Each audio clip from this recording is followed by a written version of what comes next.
여러분들과 세대 차이가 나는 것이 아마 여기 지금 제가 하는 얘기 가운데서 세대 차이가 조금 날 수 있어요. 그러나 마음은 굉장히 젊습니다. 제가 어릴 때 학교를 다닐 때는요, 호구 조사를 했어요. 요즘 초등학교 다닐 때 여러분들 호구 조사하는 분 있으세요? 없죠? 여기서는 거의 유일하게 제가 봤을 때는 최영원 집사님과 저가 아닐까 싶은 마음이 듭니다. 옛날에는 집에 냉장고 있는 사람 손 드세요? 자, 칼라 TV 있는 사람 손 드세요? 집에 골로 있는 사람과 가스레인지 있는 사람을 이렇게 나누었어요. 골로 하면 골로 손 들고, 가스레인지 하면 가스레인지 손 들고, 차 있는 집 이렇게 막 나눴단 말이에요. 근데 거기에서 또 한 가지가 뭐냐면 종교에 대한 부분들을 물어보는 그런 호구 조사도 있었어요. 그래서 기독교가 교회나 절이나 교회를 다니는 사람들에 대해서 호구 조사를 했단 말이에요. 근데 제가 다닐 때는요, 거의 2명 내지 3명 한 반에, 많아야 2명 내지 혼자 있는 반도 있었고요. 뭐 3명 있는 반도 있고. 절은 그거보다 훨씬 많았어요. 그래서 그때 당시에 저는 손을 분명히 들었긴 했는데, 들고 나니까 저 외에 한 사람 내지 2사람 외에는 전혀 교회를 다니는 사람이 없었어요.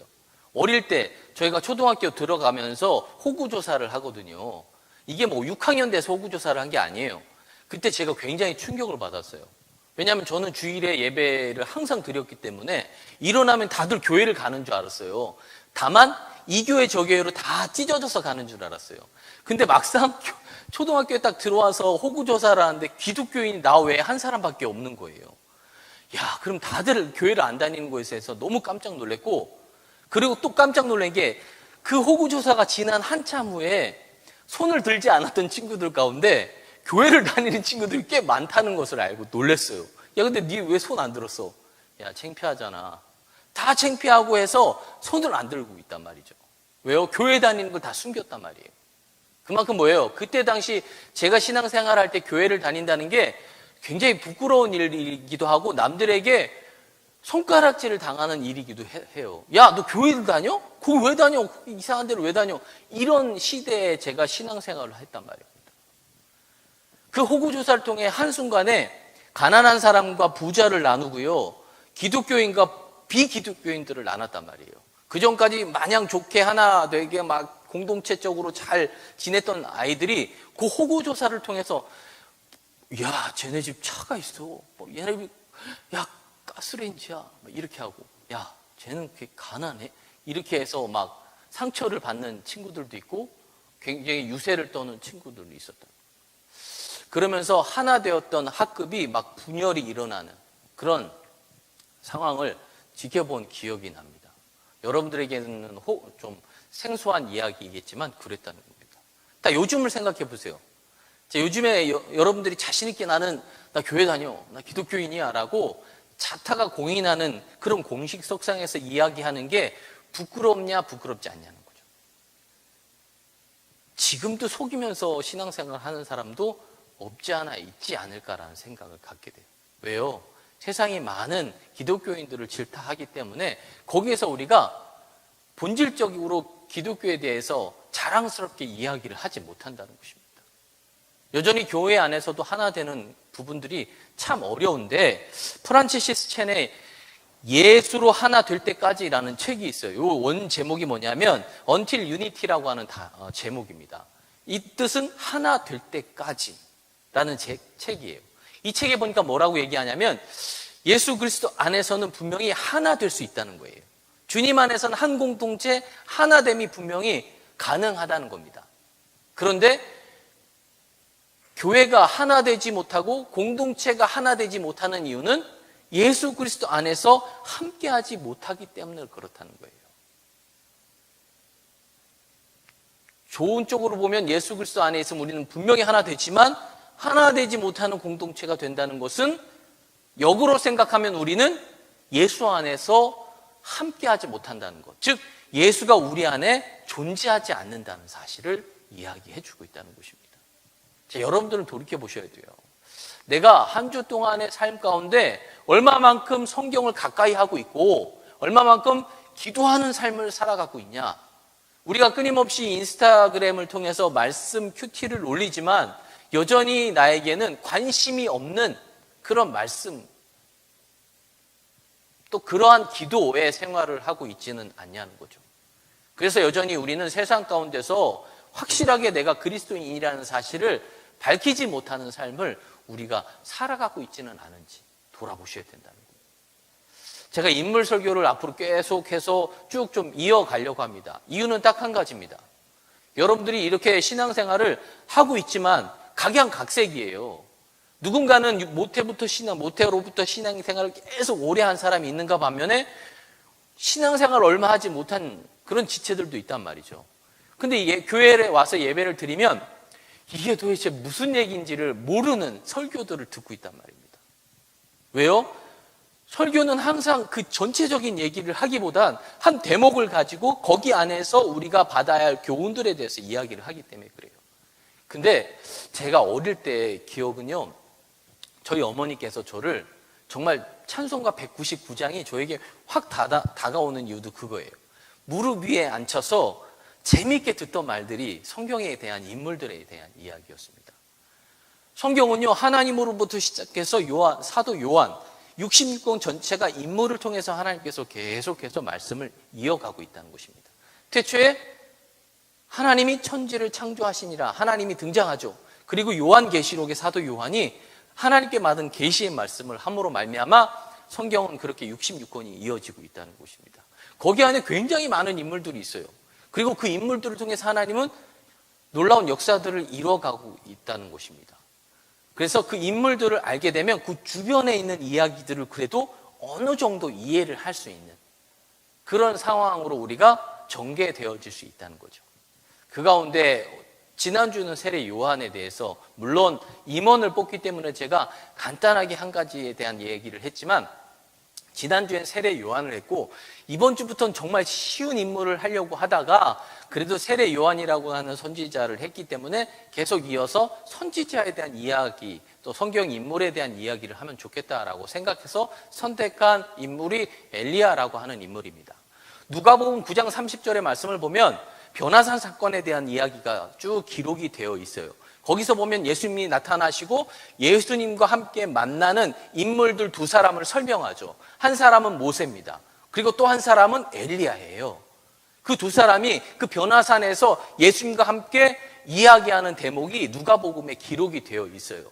그러면서 사람들은 뭐라고 얘기하냐면 모세는 율법을 대표하는 사람으로 모세가 지금 예수님과 함께 만남을 갖고 있는 것이고 엘리야는 뭐냐? 선지자를 대표해서 엘리야라고 하는 선지자가 지금 예수님과 함께 대화를 나누고 있다라고 평가를 하고 있다는 것입니다.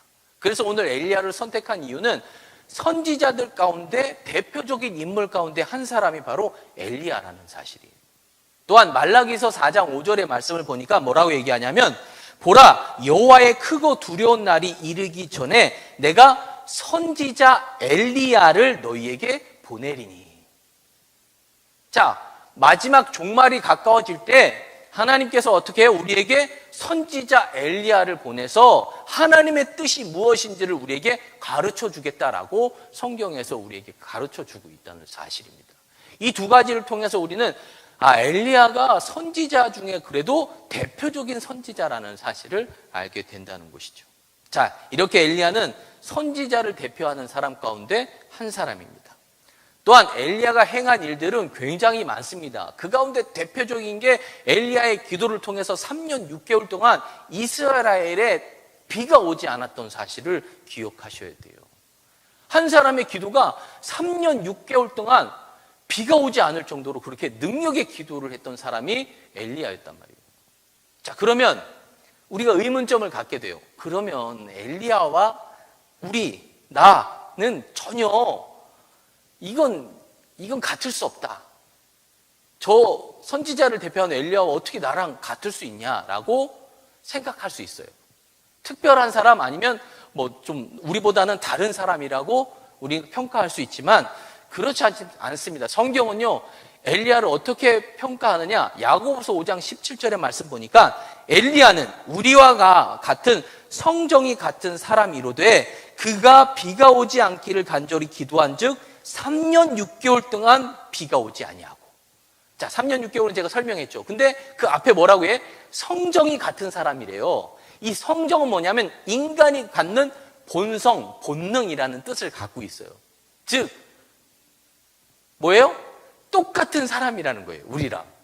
그 말은 뭐예요? 우리가 기도해도 비가 3년 6개월 동안 안 올 수 있다는 거예요. 여러분 한 사람 한 사람이 기도를 하면 그 기도를 하나님께서 들으시고 반드시 3년 6개월 동안 똑같이 비가 안 오게도 하실 수 있다는 거예요.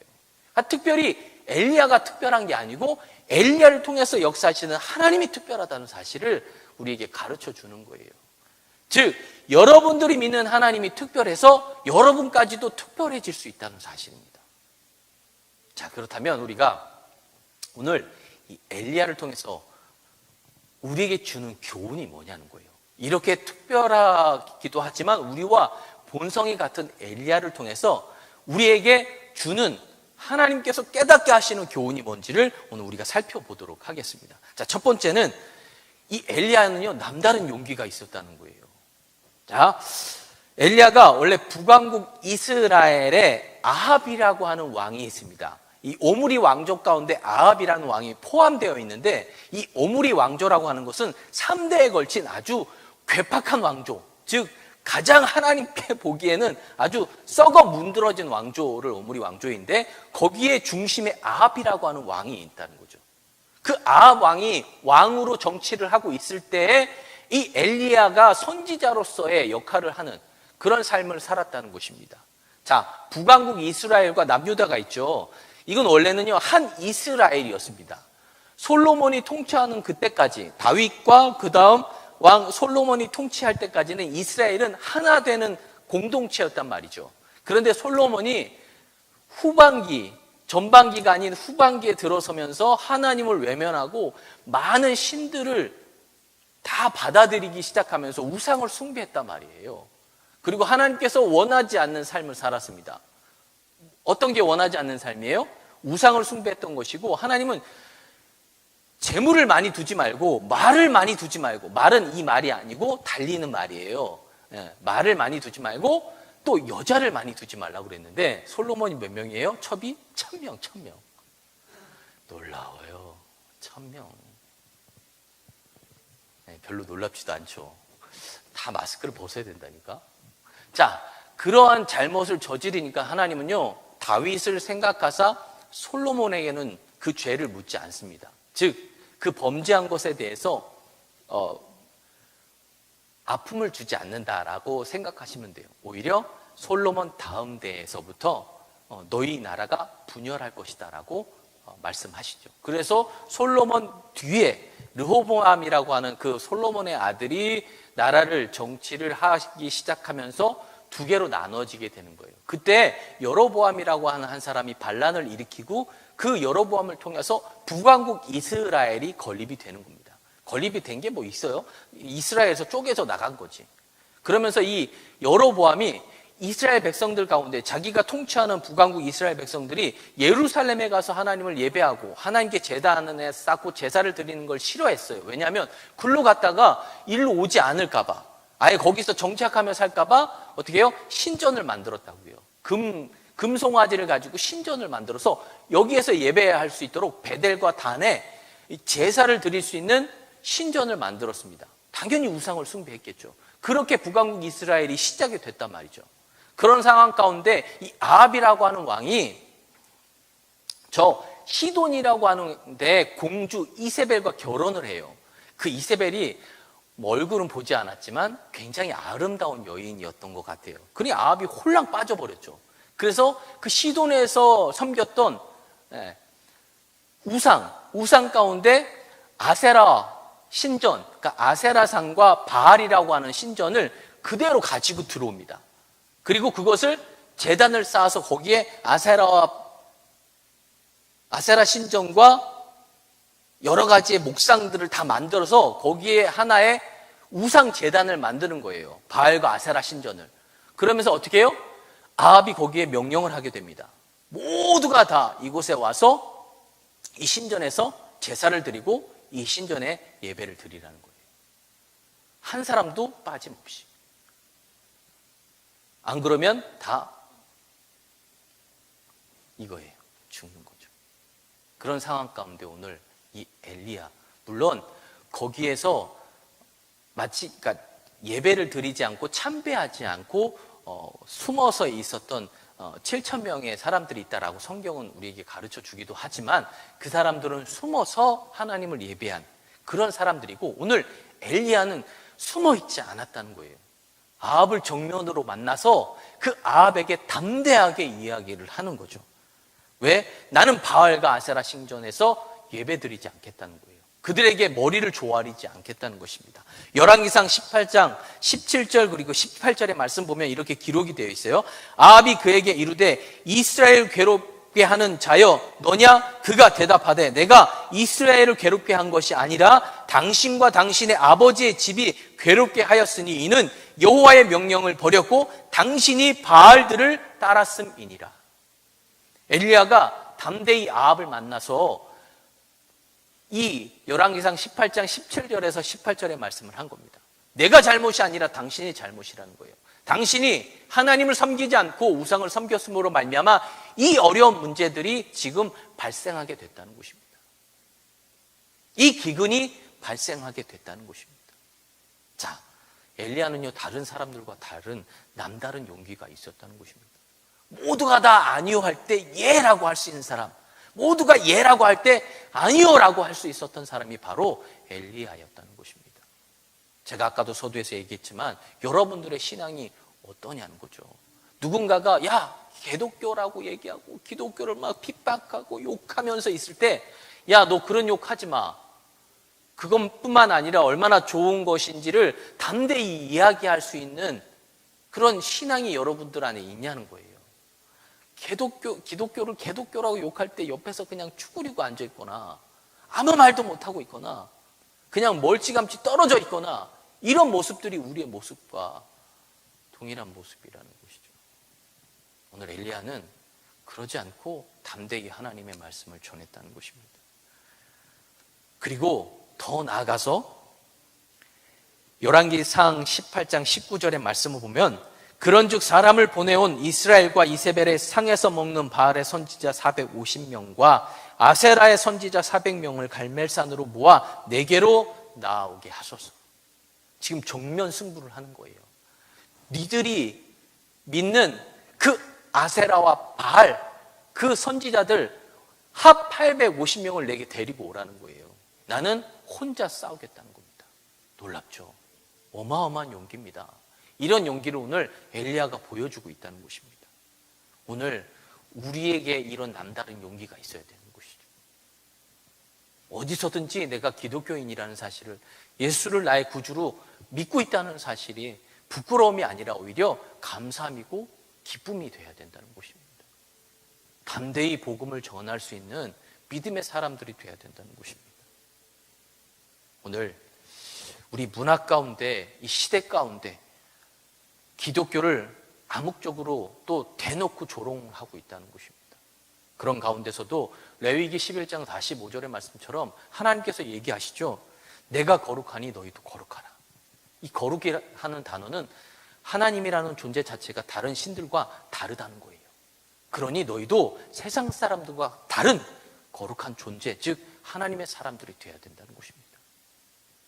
오늘 엘리야와 같은 신앙의 정체성을 가지고 우리가 철저하게 하나님 중심의 삶을 살아가게 된다면 우리를 통해 교회가 회복되고 세상이 회복될 수 있음을 기억하시고 이러한 엘리야와 같은 용기를 갖는 여러분들의 삶이 되시기를 주님의 이름으로 축원합니다. 중간쯤 돼서 제가 이렇게 화면을 보면 상당히 얼굴이 홍조가 띄고 있어요. 그만큼 내가 소리를 질렀다는 생각을 갖게 됩니다. 그럼에도 불구하고 오늘도 계속해서 말씀을 이어갈 때 오늘 엘리야가 우리에게 주는 교훈은요, 우리 또한 이러한 엘리야와 같은 영적인 체험이 있어야 된다는 거예요. 자, 엘리야의 이름을 생각해 보세요. 엘리야라는 이름은 원래 번역하면 엘리야후라는 단어를 씁니다. 자, 엘리야후의 뜻은 뭐냐면 엘리라고 하는 여호와라는 뜻과 야후라고 하는 단어, 하나님, 즉 엘리는 하나님이고 야후는 여호와라는 뜻이에요. 이게 합쳐진 말입니다. 그래서 여호와가 나의 하나님이시다라는 이름의 뜻을 갖고 있어요. 대부분 성경의 인물들은요, 자신의 이름의 뜻을 통해서 살아가는 사람들이 많아요. 그래서 엘리야는요, 항상 여호와 하나님은 나의 하나님이시다라는 그런 의미를 가지고 평생의 삶을 살았던 사람이 바로 엘리야입니다. 그런 엘리야가 영적인 체험을 하게 되죠. 자, 열왕기상 17장 2절의 말씀을 보면 여호와의 말씀이 엘리야에게 임하여 이르시되, 또 열왕기상 17장 8절의 말씀 보면 여호와의 말씀이 엘리야에게 임하여 이르시되, 계속해서 엘리야에게 하나님의 말씀이 임했다라는 것을 성경을 통해서 살펴볼 수가 있다는 거예요. 왜요? 하나님께 항상 엘리야는요, 그 하나님의 말씀에 집중하고 있었다는 거예요. 그러다 보니까 하나님의 말씀이 엘리야에게 계속해서 임하게 됐다는 것입니다. 예전에 이 일터 사역에 주목을 받았던 방선호 장로님께서 쓰신 일터 사역이라는 책을 보면 그분이 어렵고 힘들 때마다 그 고난을 이겨줄 수 있는 비결이 뭐였냐라는 질문에 그 답을 뭐라고 얘기했냐면 말씀이라고 얘기합니다. 그리고 그 어떻게 그런 많은 영적인 체험을 했냐라고 했을 때 가장 힘주어 얘기했던 게 뭐냐면 큐티였어요. 매일 말씀으로 시작한 삶이 어떠한 상황 가운데서도 힘든 일들이 오거나 고난의 길이 찾아오면 그때 묵상했던 말씀이 자기에게 싹 다가온다는 겁니다. 그래서 그 일을 이겨나갈 수 있는 힘이 되었다라고 이야기를 합니다. 오늘 우리가 그래서 말씀과 가까이 해야 돼요. 말씀을 듣는 것, 말씀을 읽는 것, 그리고 말씀을 깊이 묵상하는 것을 잘 해야 된다는 것입니다. 그럴 때 하나님은요, 말씀으로 임한다는 사실입니다. 마치 오늘 엘리야에게 하나님의 말씀이 임한 것처럼 끊임없는 말씀의 묵상을 통해서 오늘 엘리야는 계속해서 하나님의 뜻이 무엇인지를 분별하는 삶을 살아갔다는 것입니다. 그런 영적인 체험을 통해서 오늘 엘리야는 어떠한 상황 가운데서도 바르고 온전한 길을 선택할 수 있었다는 거예요. 이게 하나님의 뜻인지를 분별할 수 있었다는 것입니다. 그러한 영적 체험을 통해서 끊임없이 하나님의 말씀을 붙들고 선지자의 사명을 감당했고, 필요할 때마다 하나님의 말씀을 선포하는 그러한 사역을 감당했다는 것입니다. 다시 한번 말씀과 같이 가까워질 수 있는, 그래서 영적인 체험도 여러분들이 누려서 그래서 더 남다른 용기를 가지고 살아갈 수 있는 여러분들이 되시기를 간절히 소망합니다. 또 한 가지는 엘리야의 능력 있는 기도라는 것입니다. 자, 엘리야가 행한 그 많은 사역 대부분이요, 기도를 통해서 이루어졌다는 것입니다. 그런데 엘리야가 드린 기도가 정말 남다른 기도라는 사실을 우리가 두 가지의 사건을 통해서 알게 돼요. 첫 번째 사건은 뭐냐면 죽은 아이를 살리는 사건이에요. 자, 보세요. 성경을 찾아보면 죽은 사람을 살렸던 것은 예수님 외에 엘리야밖에 없습니다. 열왕기상 17장에 보면 엘리야가 사르밧 과부에게 도움을 받게 되죠. 그래서 그 과부의 도움을 통해서 살아가게 돼요. 그러던 중에 이 사르밧 과부의 아들이 죽게 됩니다. 그래서 이 사르밧 과부가 이 죽은 아들을 데리고 엘리야에게 간청을 하게 돼요. 제발 내 아들을 살려달라. 그때 이 엘리야가 그 죽은 아들의 시체를 눕히죠. 눕힌 후에 이 아들을 위해서 기도하는데 어떻게 기도하느냐? 시체를 눕혀놓고 자기가 그 위에 그대로 올라타는 거예요. 자세가 좀 이상하죠? 예, 올라타는 거예요. 올라탄 후에 눈과 코와 입이 그 아이와 일치하게 만들고, 그리고 양손을 펼쳐서 그 아이를 붙들고 그대로 이대로 기도를 하는 거죠. 무려 몇 번? 3번. 자, 그럼 그렇게 생각할 수 있어요. 아니, 굳이 뭘 그렇게까지 기도해? 옆에서 간절하게 기도를 하면 되지. 아니면 안수하듯이 손에 얹고 그렇게 기도해도 되는데, 굳이 민망한 자세를 가지고 아무리 남자인 아이여도 그 위에 포갠다는 것 자체가 쉽지 않잖아요. 여기서 만약에 누군가 막 너무 아파. 근데 제가 엎드려 하고 내가 그 위에 올라타봐. 분명히 다 이단이라고 그럴 거야. 막 그러면서 저게 무슨 목사냐고 막 이럴 거예요. 이상한 포즈를 취한다든지. 근데 엘리야는 그렇게 했어요. 근데 놀랍죠?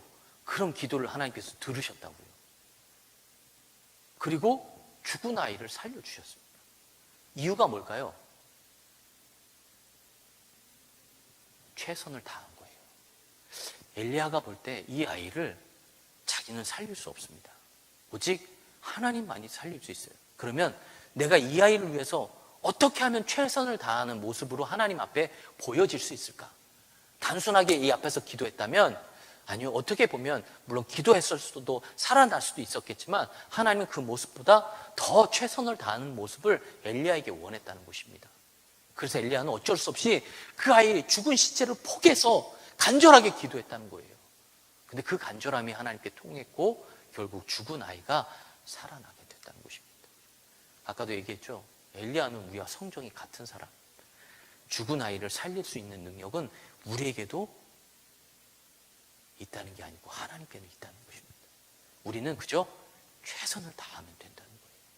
오늘 엘리야의 이 최선을 다한 기도가 죽은 아이를 살리는 그러한 기도의 능력을 체험하게 됐다는 것이죠. 또 한 가지는 하늘에서 불이 임하는 그 기도예요. 자, 아까도 얘기한 것처럼 아세라와 바알 선지자들 450명, 400명, 850명을 불러 세웠습니다. 그리고 제단을 쌓고 거기다가 소의 각을 다 떠가지고 그 제단 위에 올려놓고 거기다 물을 부었어요. 물통으로 물을 가득 붓고 얼마나 가득 붓는지 그 도랑을 향한 모든 그 부분이 다 물로 흥건히 젖었다고요. 그런 후에 바알과 아세라를 섬기는 그 제사를 드리는 그 선지자들에게, 선지자라고 얘기하기도 그래. 그냥 그들에게 야, 니들이 마음대로 해서 하늘에서 불이 임해서 여기를 확 태워버라 라고 얘기하죠. 850명이 난리를 쳤어요. 거기서 그 산에서 그냥 막 자해도 하면서 기도하고 뭐 별 생쇼를 다 했다고요. 근데 하늘에서 불이 나왔어요? 안 나왔어요? 안 나왔어요. 850명이 그 생 난리를 쳤는데도 하늘은 잠잠했단 말이죠. 그리고 이제 엘리야의 차례가 됐습니다. 엘리야의 차례 돼서 엘리야가 하나님 앞에 기도하죠. 오늘 본문의 말씀이에요. 여호와여 내게 응답하옵소서, 내게 응답하옵소서. 이 백성이 주 여호와는 하나님이신 것과 주는 그들의 마음을 되돌이키심을 알게 하옵소서. 이 기도를 통해서 어떻게 해요? 하나님이 하늘에서 불을 내려주셨다는 것입니다. 그리고 제단에 있는 모든 제사의 물과 더불어 그 도랑에 있었던 물까지도 싹 다 증발시킬 정도의 불로 하나님이 임하게 만들어 주셨다는 것입니다. 이 말은 850대 1로 싸워서 이겼다는 거예요. 이게 바로 엘리야의 기도였다는 것입니다. 이게 바로 하나님의 능력이라는 것입니다. 이 능력은 여전히 우리에게도 동일하게 적용되고 있다는 것이죠. 여러분들도 할 수 있다는 것입니다. 간절하게 하나님 앞에 기도하고 하나님의 뜻을 구하고 하나님의 뜻대로의 삶을 살게 되면 우리 또한 그러한 능력의 기도가 우리를 통해서 이루어질 수 있다는 것입니다. 오늘 엘리야를 통해서 다시 한번 우리에게 주시는 교훈은 오늘도 여전히 엘리야와 같은 존재들을 하나님은 찾고 계신다는 거죠. 특별해서 찾는 게 아니라 우리와 같은 성정을 가진 여전히 우리와 동일한 사람들을 끊임없이 찾아 하나님은 그들을 통해서 역사하시기를 원한다는 것입니다. 그러기 위해 우리는 준비된 사람들이 되어야 된다는 것이죠. 엘리야와 같이 준비된 삶을 살아가야 된다는 것입니다. 마지막 예화 하나가 있는데 하지 않겠습니다. 시간이 많이 됐네요. 뻔한 얘기잖아요.